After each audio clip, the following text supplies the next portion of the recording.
Samedi 13 avril, bonsoir, bienvenue dans cette édition de l'Info. Voici les titres. Qui était Pauline Zerbicki, cette jeune femme assassinée à Thièble-Mont-Farémont? Un hommage lui a été rendu hier à Villiers-en-Lieu. Les musées du réseau meusien rouvrent leurs portes à tour de rôle et en innovant grâce à une application de visite, vous le verrez. Le centre de formation Studio P a ouvert ses portes durant 2 jours à Saint-Dizier. Le but, attirer des étudiants et des entreprises vers des formations de communication, de journalisme et d'audiovisuel. Compostage obligatoire depuis le 1er janvier. Où en est-on concrètement? C'est le Zoom dans le sud meusien aujourd'hui.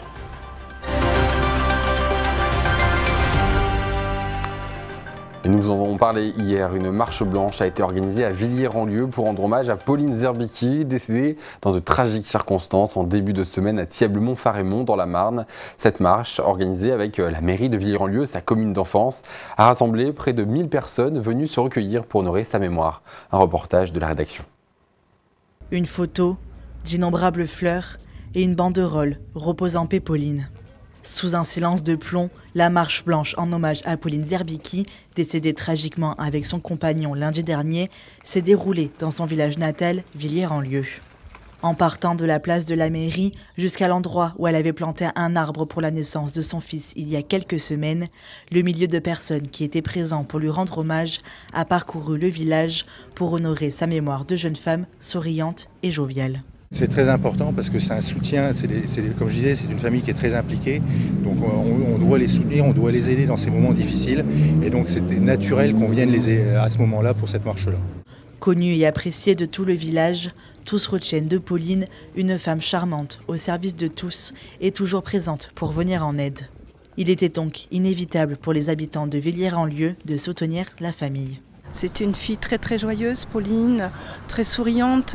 On n'a que de très beaux souvenirs de Pauline. C'est une très très gentille, jolie fille.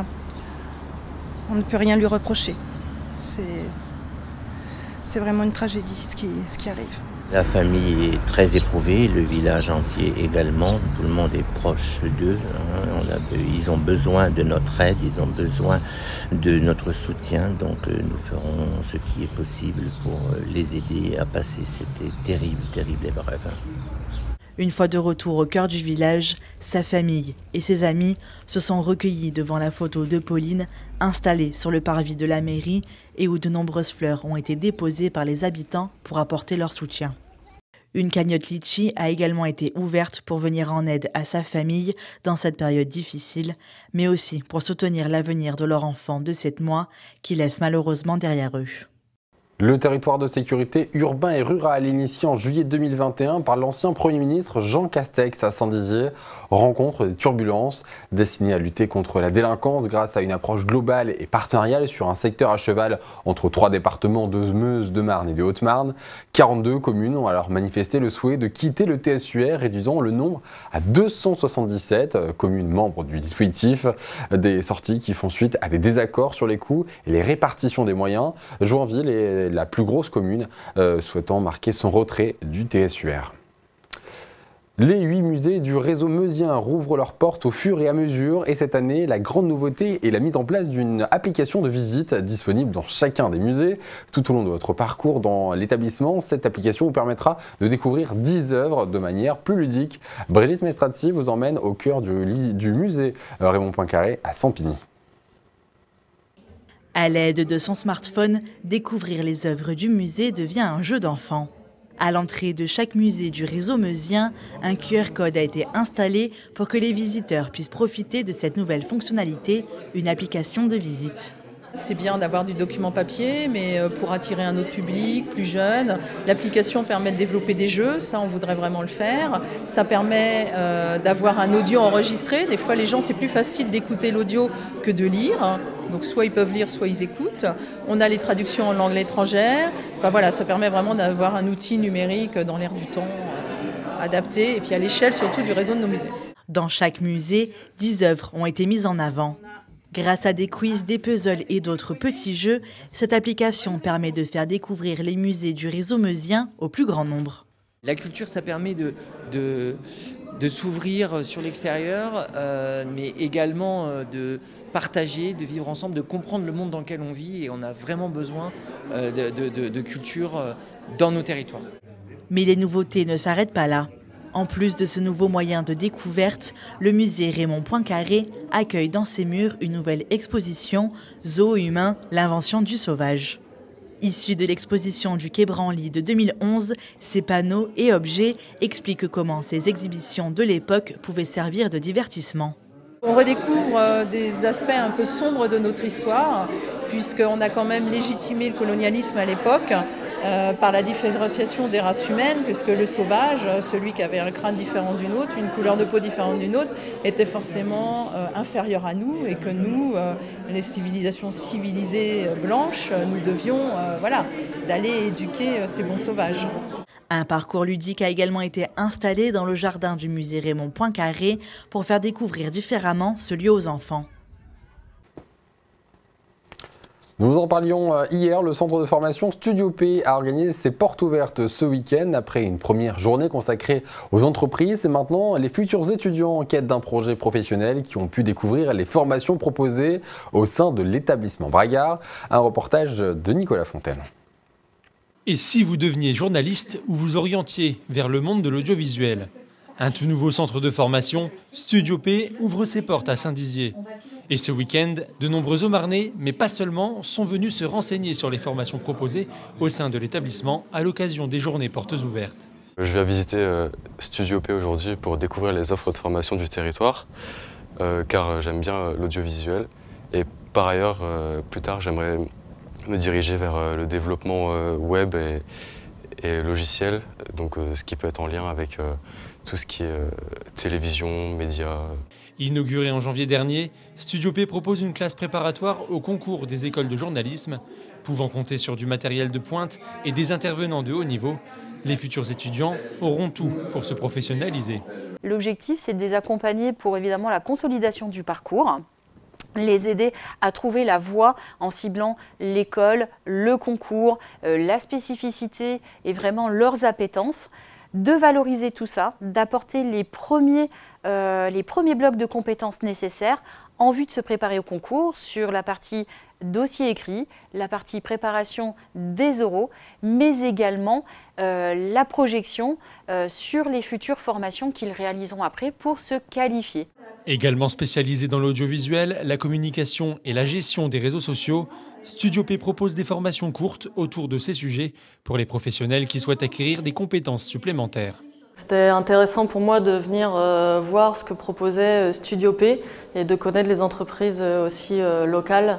Pendant ces 2 journées, de nombreuses activités ont été proposées pour permettre au public de découvrir de près le programme des formations. Depuis le 1er janvier dernier, le compostage a été rendu obligatoire sur tout le territoire français. Selon la loi, chaque agglomération doit mettre une solution de compostage à disposition de chaque habitant.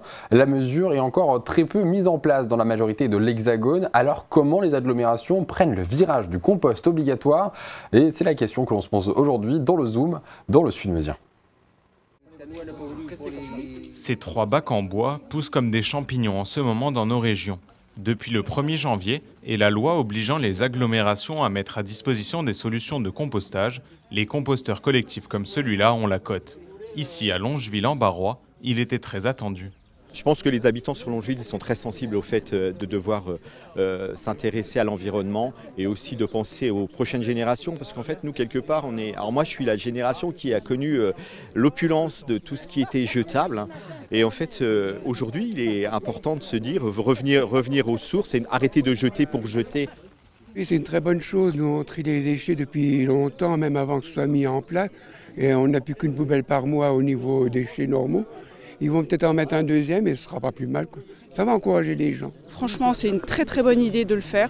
Parce que déjà d'une, par rapport aux poubelles, pour éviter d'encombrer encore plus. Et puis de 2, ça sert au niveau de tout simplement de la terre et puis pour les plantes, pour le jardin, etc. Donc je trouve que c'est une très très bonne idée. Ce type de composteur collectif est installé par l'agglomération pour un coût total d'environ 2 000 €. Depuis le début de l'année, le nombre de communes qui en demandent un ne fait qu'augmenter. Avec la loi, ça a un peu accéléré les choses, à la fois à la demande des communes ou des citoyens, et puis aussi pour continuer dans vraiment dans notre politique. Hein, voilà. Lors de l'inauguration aujourd'hui, des bioseaux ont été distribués aux habitants volontaires et surtout, des explications de fonctionnement de ces 3 bacs ont été fournies. Après, les usagers apportent avec leur bac d'apport, voilà, ça fonctionne bien. Moi j'ai toujours dit, n'allons pas trop vite, parce que mettre des composteurs partout, et si ça fonctionne mal, ça va être contre-productif. Les gens vont dire, oh, ça sent, il y a des odeurs. Si le compost est bien fait, il n'y a pas d'odeur. Mais ça suppose que justement, on ne mette pas n'importe quoi, qu'on fasse un mélange, qu'on retourne, etc. Pour autant, cette solution de composteur collectif n'est pas nouvelle. À quelques kilomètres de là, à Robert-Espagne, un composteur est disponible aux habitants depuis près de 10 ans. Au cœur même de ces lotissements HLM, 3 bacs en bois de compostage sont à disposition des habitants depuis 2015. C'était quand même une fierté pour un lotissement comme les 34 logements qu'il y a ici. Pour moi, c'est trier, c'était quand même important quand même, parce que le but c'est quand même de réduire au maximum. Et c'est vrai qu'il y a 9 ans, on ne pensait pas que 9 ans après, on en parlerait tous les jours de ça, à chaque réunion. C'est vrai que le tri, ça devient important, quoi, voilà. Le dispositif a eu son moment de gloire, mais les bacs commençaient à vieillir et les nouveaux arrivants n'étaient pas toujours au courant que ce système existait. Seulement 4 à 5 personnes l'utilisaient encore. J'avais déjà dit à la Codecom qu'ils refassent une réunion comme quoi qu'il y a un composteur qui est là, quoi. Alors il m'a dit on verra ça au beau jour. Et quelques semaines après, l'agglomération a justement renouvelé ce composteur avec un flambant neuf à la place. Si votre commune ne dispose pas encore d'un composteur collectif, vous pouvez toujours vous tourner vers une autre solution, le compostage individuel. À Nant-le-Grand, commune sud-meusienne d'environ 80 âmes, une très grande majorité des habitants compostent individuellement. Ici, on a la poubelle avec les 4 bacs, et là, on a la poubelle pour le composteur. Quand il est plein, on le prend, et puis on l'emmène à la grange. À 74 ans, Geneviève est une grande adepte du système et l'utilise quotidiennement avec son mari. Rien de plus simple pour eux, le composteur est dans le jardin, juste en face de la rue. Elle y vide son seau au moins 4 fois par semaine. Je remplis au fur et à mesure le composteur. Et là, mon mari vient de le touiller. Ça se fait que la terre, elle est revenue dessus. Quand elle s'est installée ici il y a 14 ans, elle a tout de suite fait la demande d'un composteur. On a toujours fait du compostage de tout temps. Nos parents faisaient bien le tas d'ordures sur le tas de fumier. Hein. C'est dans la logique de la nature, en fait. C'est un retour à la nature. Aujourd'hui, l'agglomération Meuse-Grand Sud vend des composteurs individuels à prix préférentiel à chaque habitant qui en demande un. Il y a deux modèles, 400 ou 600 litres. Alors on prend à peu près la moitié à notre charge, l'agglo, et l'autre moitié aux habitants. Pour 30-40 €, on a un composteur quand même en bois, de qualité à peu près correcte. Quand les gens s'inscrivent au téléphone à l'agglo, ils disent on veut un composteur, ils prennent rendez-vous et donc Cédric leur indique aussi comment fonctionne le compostage. Hein. C'est simple, mais enfin ça demande quand même quelques petites règles à respecter, quoi. Mais accueillir un composteur dans son logement n'est bien évidemment pas possible partout, notamment dans les moyennes et grandes villes. Si la mise en place de solutions de compostage reste plutôt simple dans les communes rurales comme nous venons de le voir, c'est un peu moins le cas dans les grandes villes. Ici par exemple à Bar-le-Duc, il n'y a que 2 composteurs collectifs installés pour l'ensemble de la ville. Pour couvrir les 15 000 habitants que ça représente, en réalité il en faudrait une dizaine des comme celui-ci. Mais les problématiques pour trouver les bons endroits d'installation sont nombreuses. Beaucoup d'habitants sont par exemple réticents à l'idée de voir un composteur installé juste au pied de chez eux. Le recrutement du personnel aussi qu'il faudrait pour s'occuper de tous ces composteurs est là aussi un frein à ces installations pour le moment.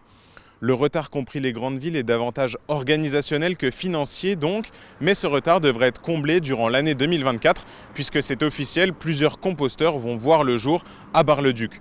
Une fois le problème des grandes villes résolu, le Sud-Meusien sera définitivement un bon élève du compostage. Et voilà pour ce Zoom signé Gaël Bossu. C'est la fin de cette édition, merci de l'avoir suivi. Tout de suite, vos prévisions de demain. Je vous souhaite un excellent week-end. Pour lundi, rendez-vous pour l'info avec Nicolas Fontaine. Très bonne soirée.